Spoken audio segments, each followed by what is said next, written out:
ನಾನು ಅವಿಭಜಿತ ದಕ್ಷಿಣ ಕನ್ನಡ ಜಿಲ್ಲೆ ಮೂಡುಬಿದ್ರೆ ಕ್ಷೇತ್ರದ ಶಾಸಕನಾಗಿ ಮೊದಲ ಬಾರಿಗೆ ಆಯ್ಕೆಯಾಗಿ ಬಂದಿದ್ದೇನೆ. ಬಹುಶಃ ಇವತ್ತು ದಕ್ಷಿಣ ಕನ್ನಡ, ಉಡುಪಿ, ಕಾಸರಗೋಡು ಈ ಮೂರು ಜಿಲ್ಲೆಗಳು ಹಿಂದಿನ ದಿನಗಳಲ್ಲಿ ಮಾನಸಗಳಲ್ಲಿ ಇದು ತುಳುನಾಡಾಗಿತ್ತು.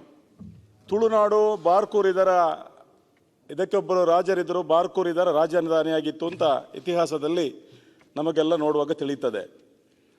ಬಹುಶಃ ಪರಶುರಾಮ ದೇವರು ಕೊಡಲಿಯನ್ನು ಎಸೆದು ಕಡಲನ್ನು ಹಿಂದೆ ಸರಿಸಿ ಸೃಷ್ಟಿ ಮಾಡಿದಂತಹ ನಾಡು ಅದು ತುಳುನಾಡು ಅಂತ ಇತಿಹಾಸದಲ್ಲಿ ಪ್ರಸಿದ್ಧಿಯನ್ನು ಪಡೆದಿದೆ.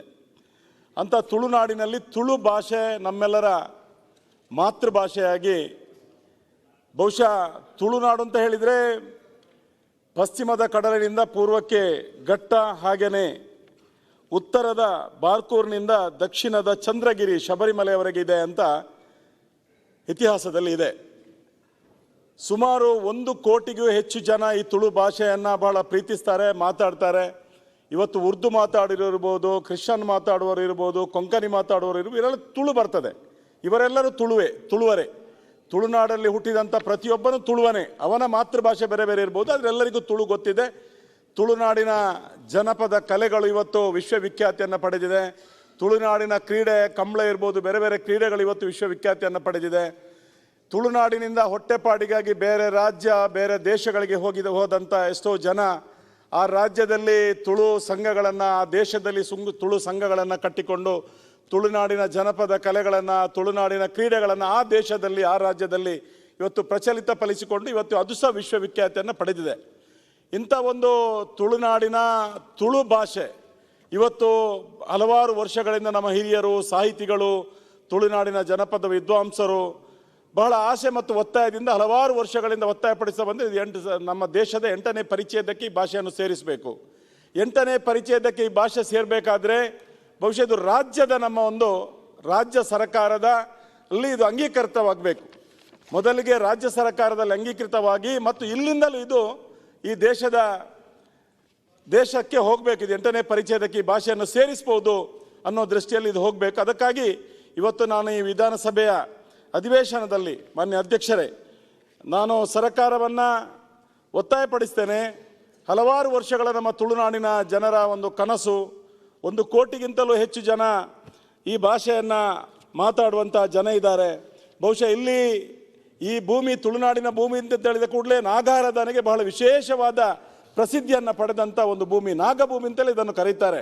ಇವತ್ತು ಕುಕ್ಕೆ ಸುಬ್ರಹ್ಮಣ್ಯ ಇರ್ಬೋದು, ವಿದೇಶಗಳಿಂದ ಬಂದು ನಾಗಾರಾಧನೆಯಲ್ಲಿ ಪಾಲ್ಗೊಂಡು ಪೂಜೆ ಪುರಸ್ಕಾರಗಳನ್ನು, ಸರ್ಪ ಸಂಸ್ಕಾರವನ್ನು ಮಾಡ್ತಾರೆ. ಇದು ಒಂದು ತುಳುನಾಡಿನ ಜನಪದ ಕಲೆ.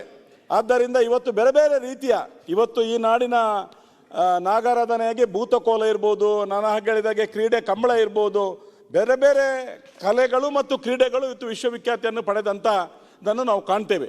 ಆ ನಿಟ್ಟಿನಲ್ಲಿ ಇವತ್ತು 26 ವರ್ಷಗಳ ಹಿಂದೆ ಕರ್ನಾಟಕ ರಾಜ್ಯ ಸರ್ಕಾರ ಮಾನ್ಯ ವೀರಪ್ಪ ಮೊಯ್ಲಿ ಅವರು ಮುಖ್ಯಮಂತ್ರಿ ಆಗಿರುವಾಗ ಒಂದು ತುಳು ಅಕಾಡೆಮಿಯನ್ನು ಕೊಟ್ಟರು.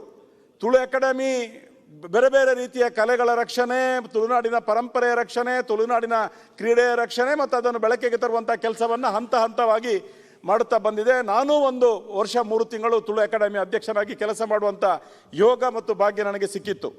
ಆ ಒಂದು ಅಷ್ಟು ಚಂದವಾದ, ಅಷ್ಟು ಅಂದವಾದ ಮತ್ತು ಅಷ್ಟು ಪಾರಂಪರಿಕವಾದಂತಹ ತುಳುನಾಡಿನ ಭಾಷೆಯ ಅಂದ ಚಂದವನ್ನು ಇವತ್ತು ಪ್ರಪಂಚ ಬಹಳ ಇಷ್ಟಪಡ್ತಾ ಇದೆ. ಪ್ರಪಂಚದಲ್ಲಿ ನಮ್ಮ ಈ ನಾಡಿನ ಜನ ಓದೋರು ಖುಷಿ ಪಡ್ತಾ ಇದ್ದಾರೆ, ಇಷ್ಟಪಡ್ತಾ ಇದ್ದಾರೆ. ಅಂಥ ಒಂದು ಭಾಷೆ ಇವತ್ತು ರಾಷ್ಟ್ರೀಯ ಭಾಷೆಗೆ ಮನ್ನಣೆಯನ್ನು ಪಡೆಯಬೇಕಾದ್ರೆ ರಾಜ್ಯ ಭಾಷೆಗೆ ಅಂಗೀಕೃತಗೊಳ್ಳಬೇಕು. ಆ ನಿಟ್ಟಿನಲ್ಲಿ ಇವತ್ತು ನಮ್ಮ ಮಂಗಳೂರಿನ ಉರ್ವಸ್ಟೋರ್ನ ಭಾಗದಲ್ಲಿ ಇವತ್ತು ತುಳು ಅಕಾಡೆಮಿಯ ಸ್ವಂತ ಕಟ್ಟಡ, ತುಳು ಭವನವು ಸುಮಾರು ನಮ್ಮ ಯಡಿಯೂರಪ್ಪಾಜಿಯವರ ಸರ್ಕಾರ ಇರುವಾಗ 5 ಕೋಟಿ ರೂಪಾಯಿ ಅನುದಾನವನ್ನು ಕೊಟ್ಟಿದ್ದಾರೆ. ಪುನಃ ಈಗ 3.25 ಕೋಟಿ ರೂಪಾಯಿ ಅನುದಾನವನ್ನು ಈ ತುಳು ಭವನಕ್ಕೆ ಕೊಟ್ಟಿದ್ದಾರೆ. ಆದ್ದರಿಂದ ಇವತ್ತು ಈ ತುಳು ಭಾಷೆ ಮತ್ತು ತುಳು ಪರಂಪರೆ, ತುಳು ಈ ಏನು ನಮ್ಮ ಇತಿಹಾಸ ಇದೆ ಅಥವಾ ತುಳು ಸಂಸ್ಕೃತಿಗಳಿವೆ, ಇದು ಇಡೀ ಲೋಕಕ್ಕೆ ಗೊತ್ತಾಗಬೇಕು. ಅದಕ್ಕಾಗಿ ನಮಗೆ ತುಳು ಭಾಷೆಯನ್ನು ಈ ನಮ್ಮ ರಾಜ್ಯ ಭಾಷೆಯಾಗಿ ಅಂಗೀಕೃತಗೊಳಿಸಬೇಕು ಮತ್ತು ಇದನ್ನು 8ನೇ ಪರಿಚಯದಕ್ಕೆ ಸೇರಬೇಕು ಅಂತ ಇಡೀ ತುಳುನಾಡಿನ ಇವತ್ತು ಇಡೀ ತುಳುನಾಡು ಅಂತ ಹೇಳಿದ ಕೂಡ ನಾನು ಹಾಗೆ ಹೇಳಿದೆ, ಹಲವಾರು ಜಿಲ್ಲೆಗಳು ಇದಕ್ಕೆ ಸೇರ್ತವೆ. ಈ ತುಳುನಾಡಿನ ಎಲ್ಲ ಜನರ ಪರವಾಗಿ, ಸುಮಾರು 1 ಕೋಟಿ ಜನರ ಪರವಾಗಿ ಇವತ್ತು ನಾನು ಇಲ್ಲಿ ನಾನು ತಮ್ಮ ಮುಂದೆ ಮಾನ್ಯ ಅಧ್ಯಕ್ಷರ ಮುಂದೆ ಇದನ್ನು ಸರ್ಕಾರವನ್ನು ಒತ್ತಾಯ ಮಾಡ್ತಾ ಇದ್ದೇನೆ.